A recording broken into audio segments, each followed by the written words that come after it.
যদি আর একবারও পুরো বিশ্বে কোন জায়গা থেকে কটূক্তিমূলক আচরণ বের হয়, মুসলমান রক্তের নজরানা পেশ করে খাতেমে রাসূলকে তার পাওনা বুঝিয়ে ছাড়বে ইনশাআল্লাহ। আমরা এখন আমাদের বৈষম্য বিরোধী কওমি ছাত্র ঐক্য পরিষদের যারা আমরা কর্মসূচি ঘোষণা করেছি, এখান থেকে আমরা মিছিল নিয়ে শান্তিনগরের উদ্দেশ্যে রওনা হব।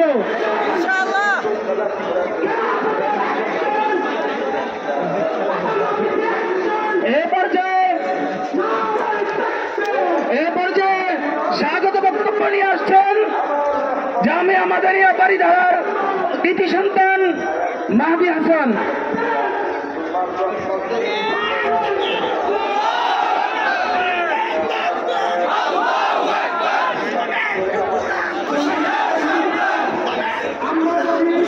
নাহমাদুহু ওয়া নুসাল্লি আলা রাসূলিহিল কারীম।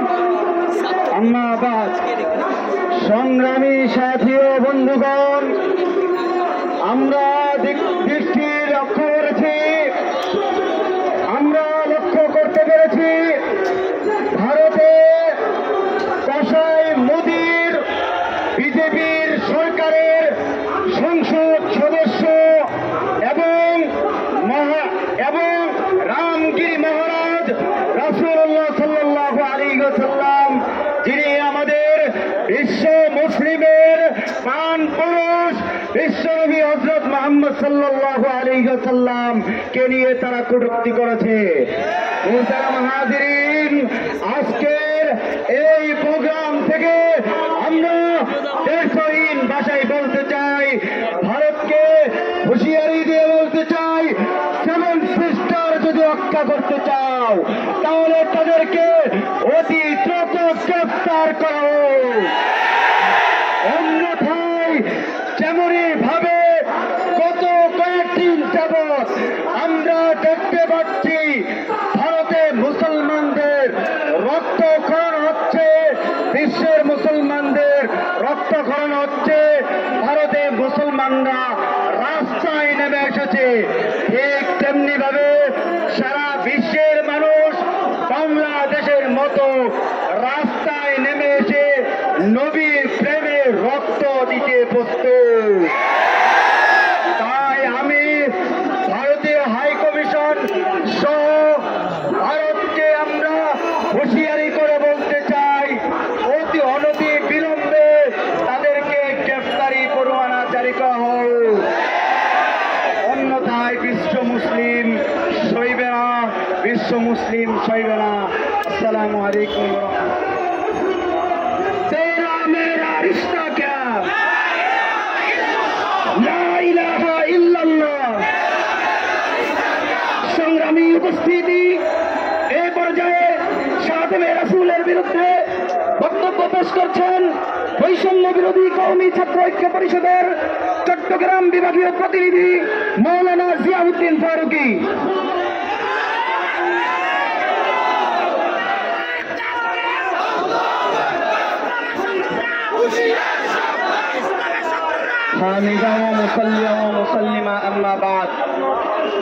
সম্মানিত উপস্থিতি, আজ বক্তব্য দেওয়ার মতো সময় আমাদের চলে গেছে।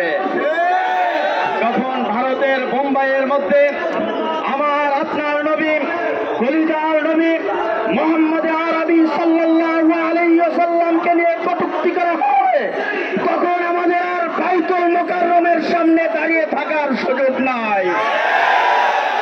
উপস্থিতি, আমরা দেখতে পাচ্ছি ভারতের খাতেমে রাসূলগণ যেমনি ভাবে আমাদের নবী সাল্লাল্লাহু আলাইহি ওয়াসাল্লামকে নিয়ে কটূক্তি করেছেন, ভারতের কুখ্যাত কসাই মোদিকে বলবো, অনতি বিলম্বে যদি এই খাতেমে রাসূলকে দৃষ্টান্তমূলক শাস্তি দেওয়া না হয়, ভারত খণ্ড বিখণ্ড হয়ে যাবে, ভারতের বিরুদ্ধে যুদ্ধ ঘোষণা করা হবে।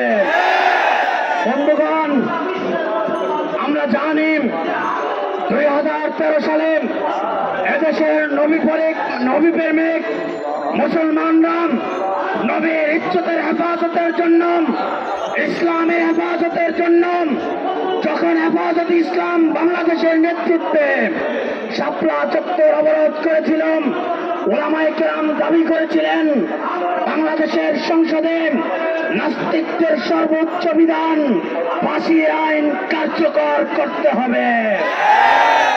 এই আওয়ামী লীগের সরকার, স্বৈরাচার সরকার, এক রাত্রের মধ্যে বাংলাদেশের হাজার হাজার ওলামায়ে কেরামদেরকে হত্যা করেছে।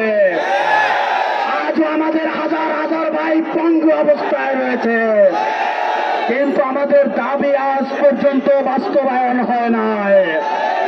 আমরা আজকে বৈষম্য বিরোধী কওমি ছাত্র ঐক্য পরিষদের পক্ষ থেকে হেফাজতে ইসলাম বাংলাদেশের নেতৃবৃন্দদেরকে অনুরোধ করব, আহ্বান জানাবো, সাতেমে রাসূলদের অবস্থান নিয়ে তাদের শাস্তির জন্য যে আন্দোলন আপনারা করেছেন, সংগ্রাম করেছেন, এদেশের হাজার হাজার ওলামা তালাবা আপনাদের ডাকে একাত্মবাদ হয়ে আপনাদের সাথে হাতে হাত রেখে আপনাদের নেতৃত্বে রক্ত দিয়েছেন, জীবন দিয়েছেন। আজও আমাদের অবস্থান স্পষ্ট করছি, আপনারা নাস্তিকদের সর্বোচ্চ বিধান কার্যকর করার জন্য আবারও যদি ডাক দেন, এদেশের ছাত্র জনতা আপনাদের পাশে থাকবে ইনশাআল্লাহ। প্রিয় বন্ধুগণ, আমরা আশা করব, আমরা প্রস্তুত থাকব। যেমনি ভাবে ভারতে বোম্বাইয়ের মধ্যে আল্লাহ রাসূল সাল্লাল্লাহু আলাইহি ওয়াসাল্লামকে নিয়ে কটূক্তি করা হয়েছে, আগামী দিনে যেন বাংলাদেশের মধ্যে কোন নাস্তিক মুরতাদরা আমার নবীর ইজ্জত নিয়ে প্রশ্ন তুলতে না পারে। সাথে সাথে এক দাবি, নাস্তিকদের সাতেমে রাসূলদের এক বিধান, তাদেরকে প্রকাশ্যে মৃত্যুদণ্ড দিতে হবে।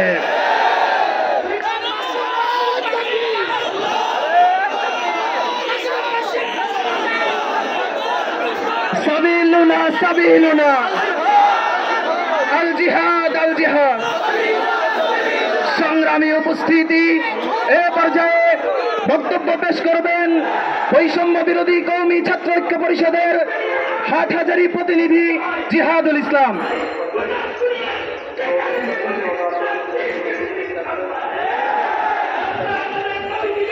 نحمده ونصلي على رسوله الكريم أما بعد فأعوذ بالله من الشيطان الرجيم।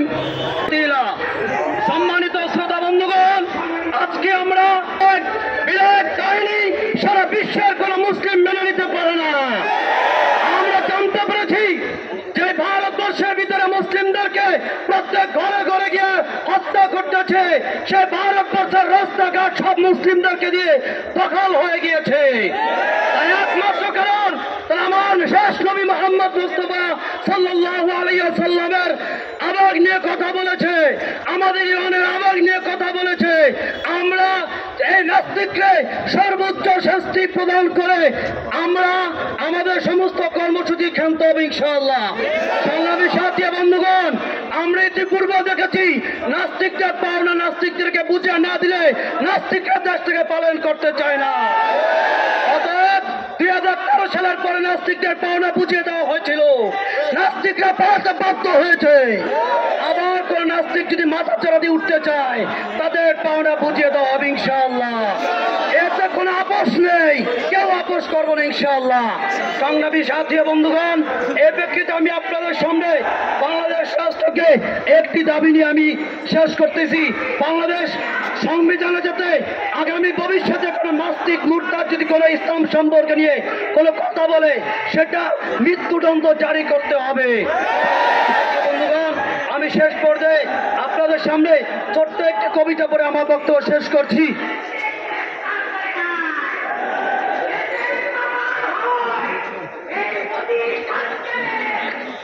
সংগ্রামী উপস্থিতি, এই পর্যায়ে বক্তব্য নিয়ে আসছেন বৈষম্য বিরোধী কওমি ছাত্র ঐক্য পরিষদের জামিয়াত ইব্রাহিম সাইনবোর্ডের প্রতিনিধি ইমরান হুসাইন বিন আখতার।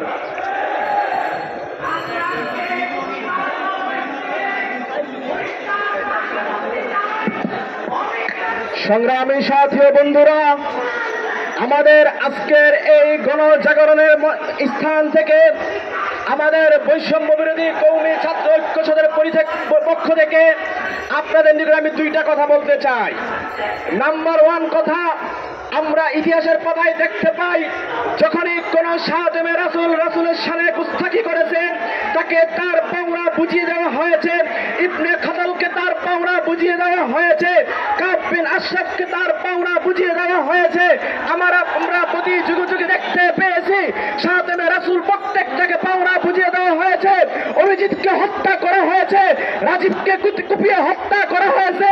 ঠিক তেমনি বলতে চাই, বাংলাদেশের কুখ্যাত রাষ্ট্রিক আসাদ নূর, তুই বাংলাদেশে আয়, তোকে এয়ারপোর্টে জয় করে হত্যা করা হবে। তারপর দুই নম্বর কথা বলতে চাই, ভারতের নাস্তিক মুরতাদ কুলাঙ্গার গুলোকে এভাবে হুঙ্কার দিয়ে কোনো কাজ হবে না। আমাদেরকে চূড়ান্ত ফয়সালায় মাথায় আসতে হবে। আমাদেরকে রাসূলের বাণী গাজওয়াতুল হিন্দের প্রস্তুতি নিতে হবে। তারা আজকে গাজওয়াতুল হিন্দের বাণীকে বাস্তবায়ন করার জন্য অখণ্ড ভারতের স্বপ্ন দেখে, আমি স্পষ্ট করে বলি, ইনশাআল্লাহ সুম্মা ইনশাআল্লাহ, আল্লাহর কসম, আল্লাহর কসম, আল্লাহর কসম, পুরো ভারতবর্ষ অখণ্ড ভারতবর্ষ হবে, কিন্তু পুরো ভারতের পতাকা হবে লা ইলাহা ইল্লাল্লাহ মুহাম্মাদুর রাসূলুল্লাহ। তখন কোন সাহায্যে রাসূল, কোন কুলাঙ্গার রাসূলের সামনে কোনো কথা বলার সাহস পাবে না। কথা বললে একটা কথা, মান সাম্মা নাবিয়ান ফাকতুহু ফাকতুলুহু। সৌদি ইউনিভার্সিটির ছেলেরা আমাদেরকে রক্ত দিয়ে শিখিয়েছে, আল্লাহর রাসূলের বিরুদ্ধে কেউ যদি অনলাইন হোক অফলাইন হোক কথা বলার সাহস দেখায়, আমরা তার চিপ টেনে রক্ত দিয়ে আল্লাহর রাসূলের ইজ্জত হেফাজত করার জন্য প্রস্তুত।